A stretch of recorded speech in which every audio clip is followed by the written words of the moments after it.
Broadcasting from the business capital of the world, this is the Podcast Business News Network.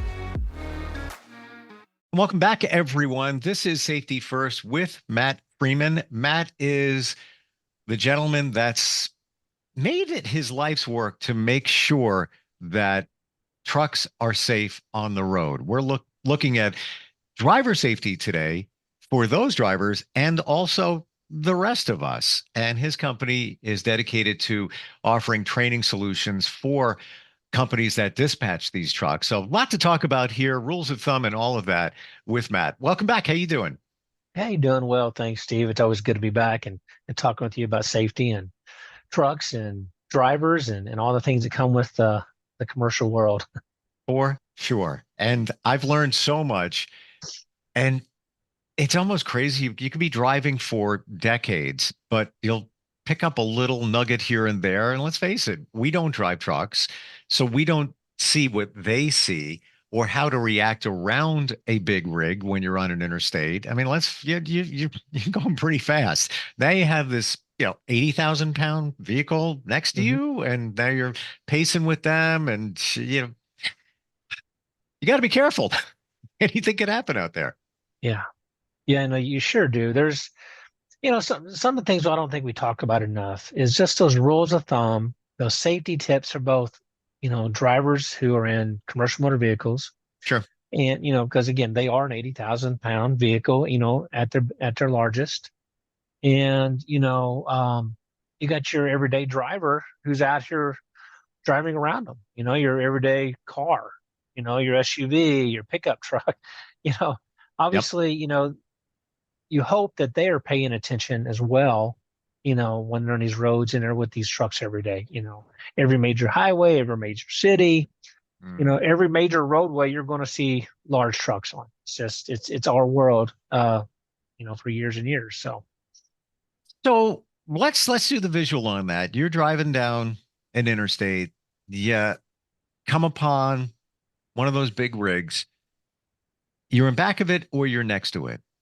What should you be doing? Should you lean back and let it have its own space? Is it okay to just pace next to it? You're both driving at about maybe the same clip. What are your feelings there? Well, you figure, good rule of thumb here. You want to give that truck space because you don't know that he can always see you.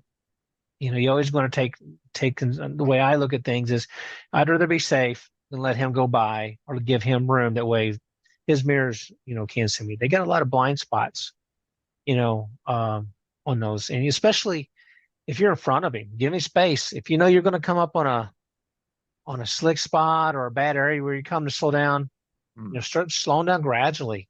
If you hit those brakes, irregardless, if you're in front of him or back of him, you want space in between. That's a good rule of thumb. And just because his stopping ability is not like, yours or I's in our everyday vehicles. Sure. It's taking longer for them to stop. They're not only working their brakes, they're also getting that push, that weight behind that truck tractor. So, I always tell folks, and it's a good rule of thumb to give them some distance. If you're in front of them or in back of them. If I'm in front of them, I want to try to get up out of his way. If he's going to have to stop, I want to give him plenty of room behind me, or I'm going to get over to the next lane because I do not want him coming in the back of me. And it's just because of that distance, that speed. A good thing, with what you just brought up, Steve, is like when you're coming up on road construction. You hear about stuff all the time, and you see signs up for fines for folks who go too fast through the work zones. I'm not going to lie, we've all done it one time or another, probably sped through a work zone, not paying attention. It happens. But, in these high volume areas, when you got these construction workers out there and they got rigs, trying to get through these little closed off areas, and you're trying to do the same thing, there's a lot, there's that space means a lot. And as frustrating as it can be when you're trying to travel, especially on vacation, or these holiday weekends, and they got road construction going on through the different states you're traveling to. Again, it's coming under those road conditions, what's going around you. I always one thing I don't do is get in a hurry through a road construction zone. And it always drives me crazy when someone's riding my tail to get through it. Oh, Okay. Those limit, I come from a world of safety, enforcement side, to family who drove trucks, who've seen a lot, probably as much as I have, in their field. I never want to be that casualty, or see a casualty to where something that could have been prevented going to a work zone. That's something that stands out, that's braking, slowing down, watching those blind spots. Still, you still got crazy, you know, drivers that want to try to pass you on those things. It happens. Just you got to be aware of those surroundings. especially when you see that sign, fines doubled for speeding in. That's the one that get that I'm right away. Tap the brakes, slow it down. Mm-hmm. Just I don't want to be I don't want that on my license. You're No, intentionally no. putting somebody in danger. Yeah, you always got to watch that. And I always say, I understand it's frustrating trying to Sure. get to your destination. You're Yeah. excited, but you got to look, and something else, we got to be careful with is these wide turns. Mm, We've talked about this in the past, but these guys need a lot of space to make these turns. If it's a bus, if it's a rig and trailer, or even a straight truck, depending on the size of the straight truck, with the big box in the back of it, um, they're going to need some room. They can't make these tight corners that we can make. And if you right. see them, I guess the best recommendation I can give, and I've probably said this before, is give them some space. If you can back up and get out of their way, uh, do it, because they may or may be or may not be paying attention as they're making that turn. I'm hoping that they're paying attention. Um, but they take those outer lanes for a reason. If you Yeah. scoot right up on one, he probably does not see you, because that mirror is Mm, looking right over the top of you, potentially. for sure. And that's the attitude you got to take. He probably can't see me. I better get out of the way. I get that question a lot. So And the things that you don't realize, yesterday we had this pop-up shower. I was driving there. I came up to an intersection where there's a red light camera and it turned yellow. So I'm like, I can't stop in time. I don't want that ticket either. So I continued on and it was a turn. I will tell you, I made that turn. Probably should have tapped the brakes a little bit more. I felt a slide like, I'm like, whoa, okay. All good. But that was my wake up that, and now imagine if you're 80,000 pounds and you're making a turn. exactly, Yeah. exactly. The way they advancement on these trucks today, and the stability that they've built with them, as far as turning and being able to maneuver. But I can't say that they're all built for the unexpected.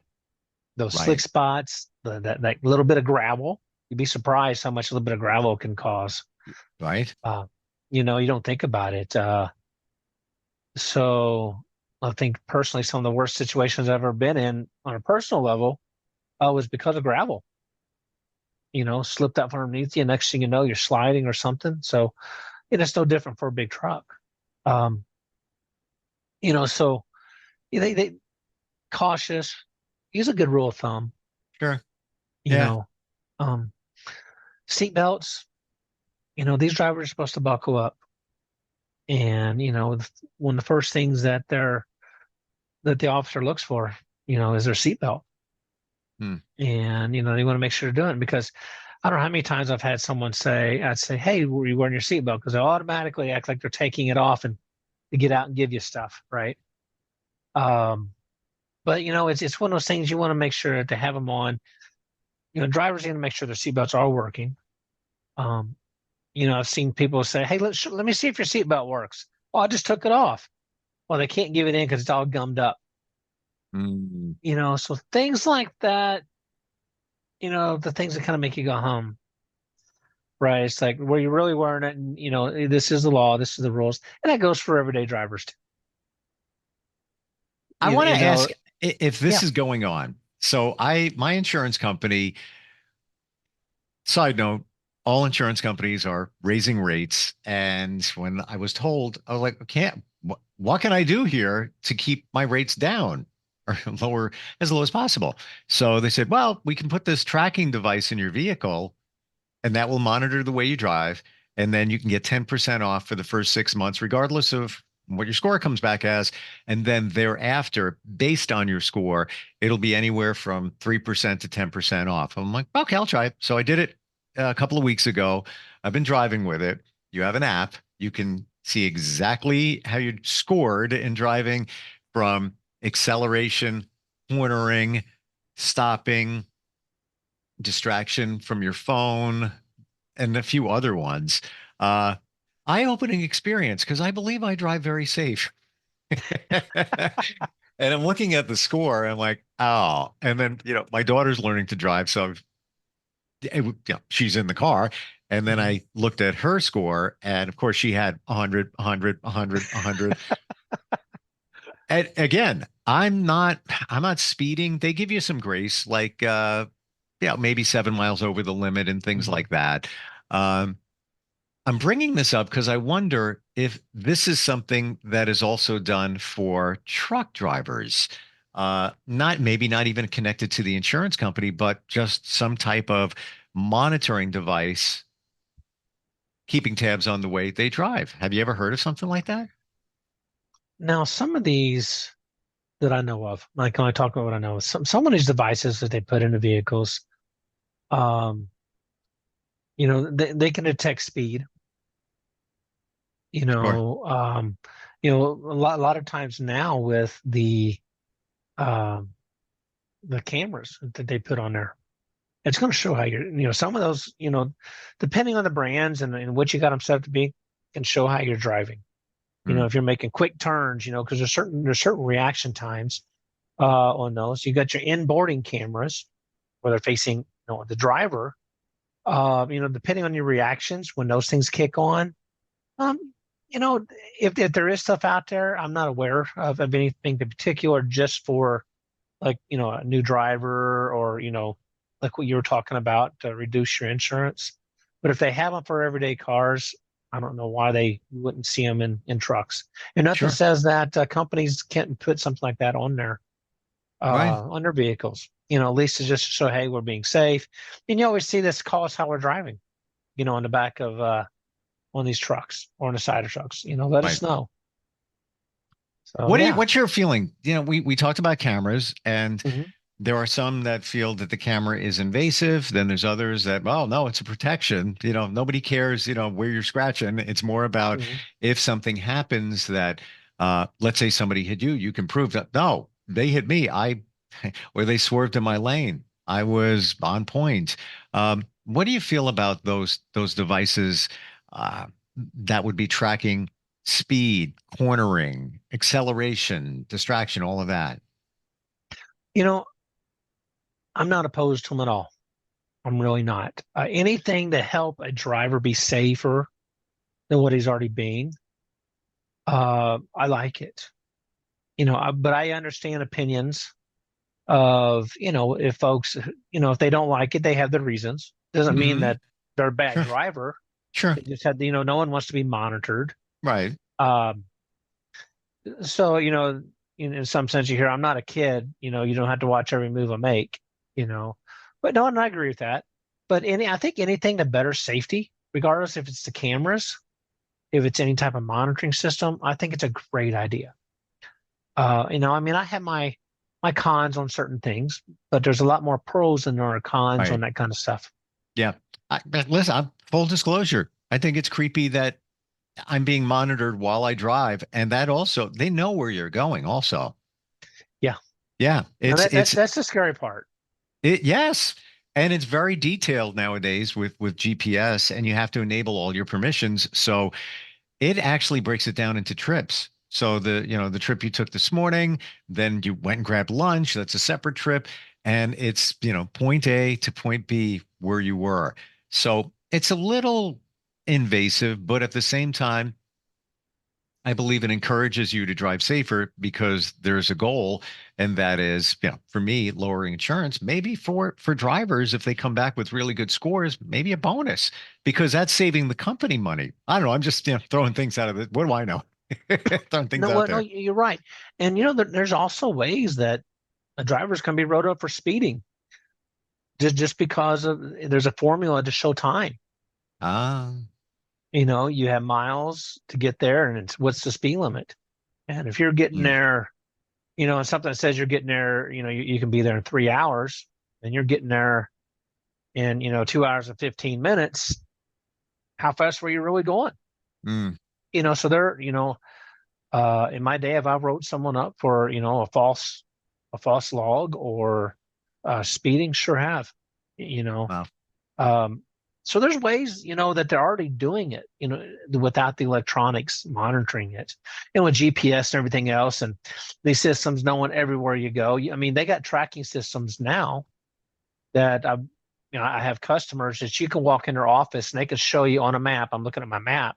If they have a truck, 25 trucks out there everywhere in the country, they could ping everywhere they go, and you see it on their map where they're at, tracking Mm, them. So they know what city they're in, where they're at. A lot of that is just for safety reasons, not to monitor uh, every little move they make. But hey, you're covering a load. We want to make sure it gets there. It's got to be there safely. We need to know where you are if something happens. So there's a lot of reasons that tracking is put on these trucks. But I do understand, it's kind of like I'm pulling to McDonald's. Why do you got to know I'm pulling into McDonald's? I stopped to get a Coke and a burger or whatever it is. That's my business. But, I understand. Tell me about your background. You've mentioned it way back, but you just said that you've written up drivers for speed and things like that. Take us back to when you were doing that, who you were doing it for, and everything involved. Yeah. So my background is doing all the internal investigations in companies. I didn't do the roadside. I worked with scale houses. I did all the investigations. So when a trucking company had issues, depending on their safety rating, um, or if there's incidents, or if it was a hazmat review, hazardous materials, well, as a hazardous material specialist, um, we'd have to go in every so many years to look at those companies and make sure they're all right. If And when if you there was say, complaints, who were you working for? Who were you working for at that time? I don't know if you can hear me. I think our video just froze you're up. breaking up, Steve. There we go. Yeah, and he's back. And he's back. That was bizarre. That's never happened since we've been doing podcasts together where uh, the signal froze up. Can you hear me? I have your video frozen and I don't hear you. So we're gonna take a short break and see what's going on with that and come right back. Your daughter just had her first breakup. Do you A, put yourself in her shoes? B, console her? Don't worry, sweetie. This is gonna happen a lot. Or C, find her a new boyfriend? Nice, single boys. That was weird. As a parent, there are no perfect answers. But you don't have to be perfect to be a perfect parent. Thousands of teens in foster care will love you just the same.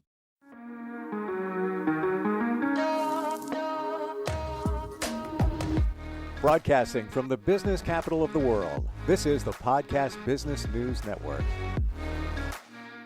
And we're back. I don't know what happened there. Technologies. Yeah, just everything just went whew. So strange. Recapping, we're talking with Matt Freeman from DOT Training Solutions and just safety on the roadways.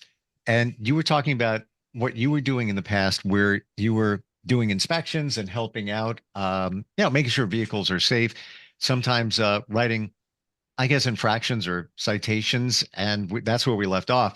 Who were you working for when you were doing that? Sure. So both. I was working. My career started out with the state. I was Okay. a state investigator with the Missouri Department of Transportation, with the Motor Carrier Division, as an investigator, then a hazmat specialist, and then I went over to FMCSA to do investigations of motor carriers as a special agent. And then I became a hazmat specialist on that side because that was my background. Wow. So what I did, and some of the things I saw, I would do inspections on vehicles and drivers, at the facilities and the scale houses both. And then I was also the guy that would go in and look at all the compliance side, make sure everything was right, from maintenance to the driver qualifications to drug and alcohol, hours of service, everything that had to do with safety is what I did most of my career. Wow. And some of those formulas, I've only had it a couple times. And I'll give you an example. We were talking about the speeding thing. Okay. I was in doing an investigation on a company, had a driver who was a red flag driver who'd had some issues. So that's why I was looking at, his files. So I'm looking at his logs and I'm sitting there with his director as I'm going through things, asking questions and stuff. And the gentleman had taken a route that he takes on a regular basis, but I noticed he had done it in a shorter amount of time than what the rest of his logs were showing. So I kind of thought it was odd. So I had asked the director at that time, I can't say what the company was. At the time, I said, is there something that this gentleman did differently here? Because if he's taking the same route, we got, I don't think the speed limit changes that quickly in these areas. And come to find out, he was cutting a few extra corners than normal. And I wrote him up on speeding because when I did the math, I said, he's beating this time by over 30 minutes. And I said, there's no way driving the speed limit. He was getting there all the time, right about the same, little over a couple minutes, but 30 minutes is a pretty good difference in the area he's doing. Sure. So he actually got on the phone and called that driver because he knew he was off duty that day. Calls the driver and asks him, you need to explain your route to us because I know that route well. And I'm agreeing with the investigator sitting here in front of me that, you falsified your log or you were speeding. And so come to find out, he was taking some shortcuts that he wasn't supposed to be taking on that particular trip. So anyway, long story short, that's how we got him rolled up because, he was cutting corners when he shouldn't have been. If a driver wanted to be crafty and there wasn't any monitoring devices in the rig, they could, I guess they could speed and then get to a destination and then have lunch or just, I got an extra 30 minutes. That's me time. And then get back on the road. I'm just saying if they want to try and fool the system, this driver didn't. It's, it's obvious. Yeah. And fuel consumption's another one. Oh, if they're burning more fuel than normal. Had an instance where I was talking with the owner and anyway, the driver was using more fuel than normal. His route was getting longer than what it should have been. Come to find out, on his route, he was stopping at his girlfriend's house, which was like 75 miles out of the way, and then making his loop back up. That's how he got caught. Wow. But it's all about you because you're looking at GPS and you're going, well, the route says go this way, but you went down here and worked your way around, and back up. So time to find out, they start looking at fuel consumption and they start looking at GPS. And that's what was going on. He was making a quick stop on that route to his girlfriend's house. However many times he was, taking that route. Wow. And that's what was going on. But they found out by fuel consumption. Interesting. And what can you possibly say? If it's this route, there was construction, so I took this one. All right, well, we'll check into that. DOT or the state, they'll tell us if there was construction on that day at that time and all of that. There's you can't get around it. I always say facts don't lie. Yeah, no, no, they don't. And so the other things that you'd come across where they say, hey, I was in a sleeper berth, but then you find 2 or 3 meal tickets. it's kind of like, oh, wait a minute, you're in a sleeper berth, but you were at, X burger joint at this time. And, Yeah. Or you'll get the ones where they stopped in, New York City on a sleeper berth. And next thing you know, they're on the other side of New Jersey when they start their time again. Yeah. Were you in a sleeper berth? How'd you do that? Yeah. Interesting look at all of this, Matt. If there's a company out there that is responsible for transportation, motor carrier, whatever it might be, you're all about safety. How do they find you? Hey, they can find me on my website at dottrainingsolutions.com. You can also reach me at matt@dottrainingsolutions.com, or my direct number is 573-416-8203. Appreciate all the insight. And for us who are not drivers of big rigs or trucks, it's interesting because this is part of our lives, whether you realize it or not. You're driving down the road, they're out there, and the numbers are growing because of just the way things are happening in our world. Yes. So what do you do? How do you react? Great tips today. Really appreciate it. And thank you for being here again. All right. Hey, thanks again for having me, Steve. Talk to you soon. We'll be right back. All right, bye-bye. Are you looking for even more of the podcasts and hosts that you love? The Podcast Business News Network is proud to announce that you now have even more ways to listen live. Check out the MyTuner Radio, online radio box, and Simple Radio apps on iOS and Android, or find us online. Search for Business News Network on mytuner-radio.com, or search Podcast Business News Network on streama.com and onlineradiobox.com/US. Take your podcast on the go and don't miss a minute of the action.